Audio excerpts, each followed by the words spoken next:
The neighborhood woke to chaos on Maple Street.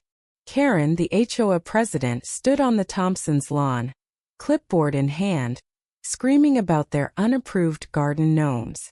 Her voice pierced the morning calm, demanding the family vacate their home by noon for violating bylaws. Neighbors peeked through curtains, phones recording, as Karen's tirade escalated. She waved a forged eviction notice, her eyes gleaming with vindictive triumph. The Thompsons, a quiet couple with 2 kids, stood stunned, their youngest clutching a gnome, tears streaming. Karen's reign of petty tyranny had reached a new low, and the street buzzed with outrage. Nobody knew this was just the opening act of her downfall. Whispers spread by lunchtime. The Thompsons weren't leaving. Instead, they called a lawyer, who uncovered Karen's notice was fake, pure intimidation, no legal weight.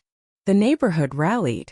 Old Mr. Jenkins, usually silent, shared how Karen fined him $500 for a weedy lawn during his chemo. The Patels revealed her racist emails about their Diwali lights.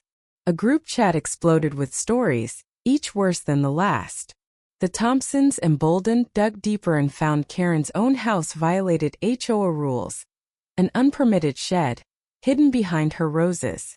The irony burned. They filed a counter-complaint, turning Karen's weapon against her. But the real bombshell was coming, and it wasn't from the neighbors. Tension crackled at the emergency HOA meeting that evening. Karen strutted in, expecting to crush the rebellion. The room, packed with fed-up residents, simmered with defiance.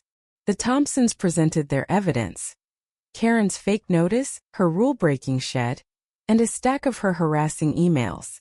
Gasps rippled through the crowd. Then, a stranger slipped into the back, a wiry man in a cheap suit, unnoticed by Karen. He was a realtor, and his presence was no accident. As Karen screamed about disloyalty, the Thompsons dropped their trump card. Karen's husband, Tom, had listed their house for sale that morning without her knowledge. The realtor confirmed it, holding up a signed contract. Karen's face drained of color. Tom, it turned out, was done with her cruelty and had been planning his escape for months. The twist hit like a thunderclap. The tyrant's own marriage was her weakest link. Karen's unraveling was swift and brutal.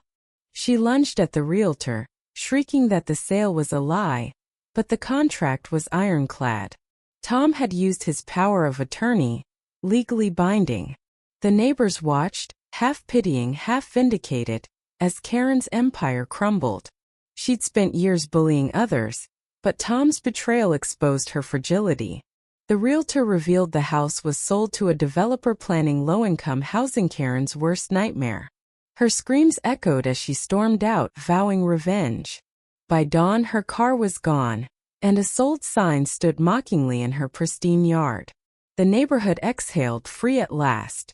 But the story wasn't over. Maple Street transformed in the weeks that followed. The Thompsons' gnomes multiplied, a cheeky symbol of victory. Neighbors tore up Karen's petty bylaws, planting wildflowers and hosting block parties. Mr. Jenkins' lawn grew wild, and nobody cared.